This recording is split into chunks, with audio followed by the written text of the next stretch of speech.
दरवाजा बंद करा आणि शांत बसा. गोष्ट सुरू होते आहे. तो रस्ता रोजचा होता, गावाच्या बाहेरून जाणारा. दोन्ही बाजूला आभाळा एवढं उंच उसाचं शेत. दिवसा साधा उघडा, पण रात्री तो रस्ता लहान होतो. ऊस जवळ येतो आणि अंधार फारच जवळ येतो. त्या रात्री 10:30ला मी शेतातून जायचं ठरवलं नसतं, पण वीज गेली होती. फोनची बॅटरी संपत आली होती आणि मुख्य रस्ता फिरून यायला वेळ नव्हता. 2 मिनिटाचा रस्ता आहे, मी स्वतःलाच सांगितलं. पहिली चूक. रस्ता धरला तेव्हा वारा होता. उसाची पानं एकमेकांना घासत होती. तो आवाज नवीन नव्हता, पण त्या दिवशी तो आवाज माझ्या कानात न जाता थेट डोक्यात घुसत होता. 5-7 पावलानंतरच मला ते जाणवलं की कोणीतरी पाहतंय. छाती घट्ट झाली, पावलं आपोआप थांबली. मी उगाचच डावीकडे मान वळवली. काहीच नव्हतं, फक्त ऊस, घट्ट, उंच, काळा. वाटतंय रे, मी पुटपुटलं आणि पुढे निघालो. आणि 2 पावलातच ते पुन्हा जाणवलं, यावेळी जास्त जवळून. तसं कोणी डोळे लावून बघत असतं आणि पापणेही लवत नाही. मी थांबलो नाही, थांबायची हिंमतच झाली नाही. चालताना मात्र माझ्या लक्षात आलं, ऊस हलत नव्हता. वारा होता, पण समोरच्या ऊसाची पानं हलत होती. माझ्या डाव्या बाजूला, जिथून मला नजर जाणवत होती, तिथे ऊस शांत होता, अतिशय शांत. मी क्षणभर थांबलो, स्वतःला शिवी घातली आणि जोरात म्हणालो, कोणी आहे का? माझा आवाज परत आला, पण उशिरा, खूप उशिरा. तो माझ्या आवाजाचा प्रतिध्वनी नव्हता. तो जणू कोणी थांबून ठेवून नंतर सोडलेला आवाज होता. आता पाय थरथरायला लागले. मी पळायला सुरुवात केली. पाय रस्त्यावर, डोकं मात्र सारखं डावीकडे वळत होतं. काहीच नव्हतं. आणि अचानक ऊस हलला, पण माझ्या दिशेने नाही. तो वरून खाली हलत होता, जसं काहीतरी ऊसाच्या आतून खाली झुकत असेल. उभं नाही, बसलेलं नाही, उगवतंय. त्या क्षणी मला एक गोष्ट कळली. जे मला पाहत होतं ते चालत नव्हतं, उभंही नव्हतं. ते जागा बदलत नव्हतं, ते तिथेच होतं. आणि मी मी मी त्याच्याकडे चालत होतो. दुसऱ्या दिवशी सकाळी गावात वेगळी शांतता होती. नेहमी असणारा गोंगाट नव्हता. बैलाची घंटा नाही, रेडिओ सुद्धा नाही, हाका मारी नाही. लोक एकमेकांकडे पाहत होते, बोलत नव्हते, कारण एक माणूस परत आला नव्हता. नाव तान्हाजी पाटील, वय 45, काम ऊस कापणी. रात्री शेतावर गेला होता, एकटाच. सकाळ झाली, ऊस कापणारे सगळे परत आले, पण तानाजी नाही. झोपून राहिला असेल, कोणीतरी म्हटलं. पण दुपार झाली, संध्याकाळ झाली. ऊसाच्या शेतात शोध सुरू झाला. मीही होतो त्या टोळीत, हातात कंदील, श्वास चोपून घेतलेला. शेतात शिरताच मला तीच जाणीव झाली, तीच नजर, तीच छातीत बसलेली दगडासारखी जडपणा. कंदिलाचा पिवळा प्रकाश उसाच्या पानांवर पडत होता. छायांच्या कडा हलत होत्या, पण आतल्या उंचीवर काहीतरी बघत होतं. इकडे बघा, कोणीतरी ओरडलं. सगळेजण त्या दिशेने धावले. तिथे ऊस कापलेला होता, जमिनीवर सुकलेली माती, आणि त्यात काहीतरी चमकत होतं. पहिल्यांदा वाटलं बाटलीचा तुकडा असेल, पण जवळ गेल्यावर कोणाच्याही तोंडातून शब्द निघाला नाही. तो डोळा होता, माणसाचा डोळा, कोरडा, मातीने भरलेला, पण पूर्ण उघडा. आणि सगळ्यात वाईट गोष्ट, तो डोळा आमच्याकडे पाहत होता. माझा श्वास अडखळला. पाय मागे सरकले.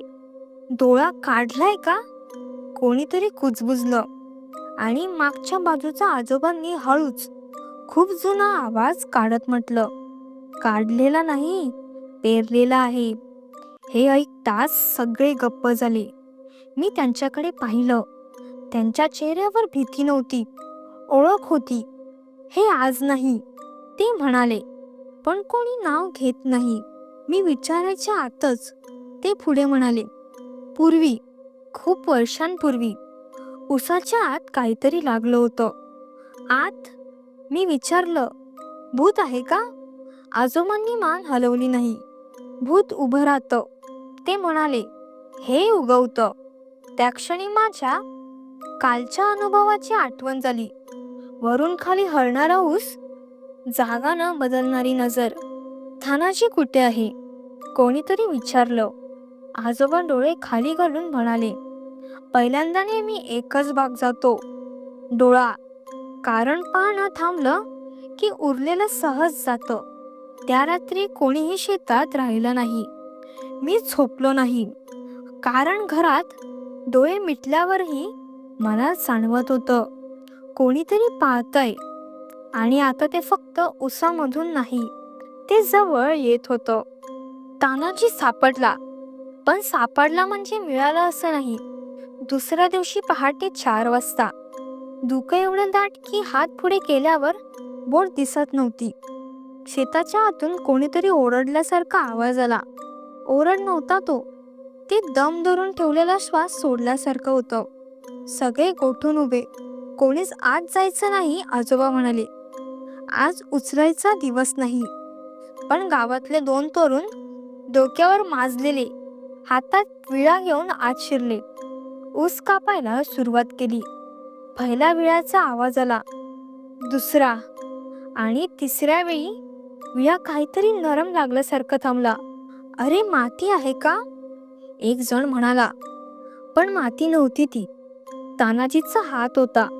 फक्त हात. कोरडा, रक्त नाही, कातडी ताठ. आणि बोटांच्या टोकाशी मातीमध्ये रुतलेली उसाची काडी. त्या क्षणी मला सगळं कळलं. त्याला मारलेलं नव्हतं, त्याला लावलेलं होतं. एक एक भाग सापडत गेले. पाय एका ओळीच्या शेवटी, छाती उसामध्ये आत जिथे कोणी जात नाही. डोकं सापडलंच नाही. डोकं कुठे आहे? कोणीतरी घाबरत विचारलं. आजोबा खूप वेळ गप्प राहिले. मग म्हणाले, डोकं लागत नाही, डोकं बघत नसतं, डोळा लागतो. त्या रात्री मला स्वप्न पडलं नाही. स्वप्न येण्यासाठी झोप लागते. माझ्या डोळ्यासमोर मात्र उसाचं शेत होतं. आणि शेतात काहीतरी उगवत होतं. मानव आकाराचं नव्हतं, उंचही नव्हतं. पण मी जसं पाहत होतो तसं ते जाणवत होतं. डोळे उघडले. खोली अंधारात होती. आणि खिडकीबाहेर उसाच्या पानांमधून माझ्याकडे पाहणारी नजर. ऊस हलत नव्हता, वारा नव्हता. पण मला ठाम कळलं, ते शेतात नव्हतं आता, ते गावात आलं होतं. गावाने निर्णय घेतला होता. कोणी मोठ्याने सांगितलं नाही, पण सगळ्यांना माहीत होतं. त्या वर्षी ऊस चांगला झाला होता. कीड नव्हती, रोग नव्हता. पाणी कमी असूनही पीक तग धरून होतं. आणि त्या बदल्यात दर 3-4 वर्षांनी एक माणूस कमी होत होता. तो खात नाही, आजोबा म्हणाले होते. तो पाहतो. जो पाहतो तोच उरतो. तेव्हा मला कळालं नव्हतं. पण त्या रात्री कळलं. अमावास्येची रात्र होती. संपूर्ण गावात तेलाचे दिवे बंद, दारं अडलेली.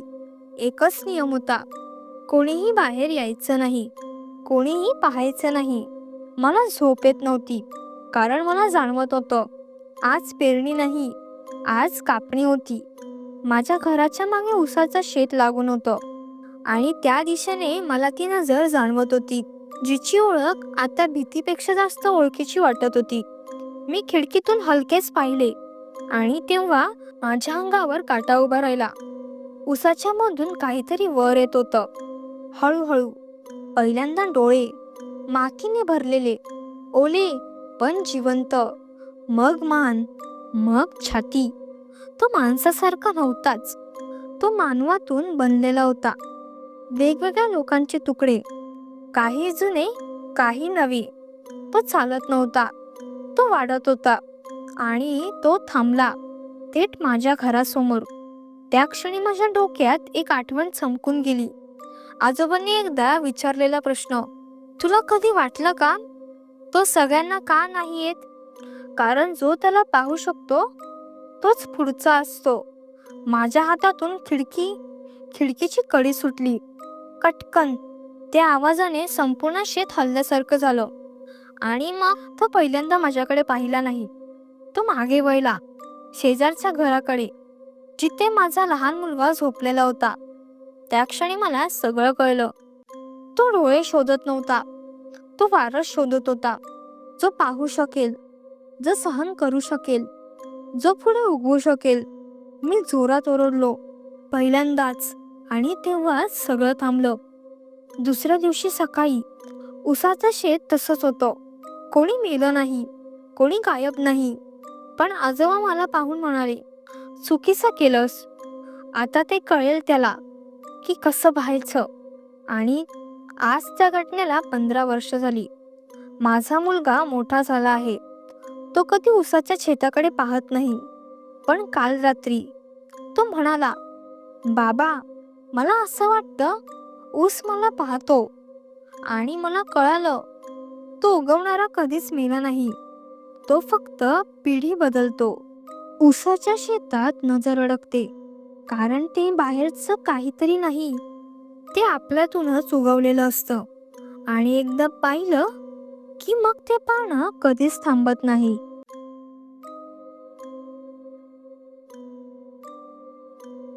जर ही गोष्ट तुम्हाला आवडली असेल तर व्हिडिओला नक्की लाईक करा.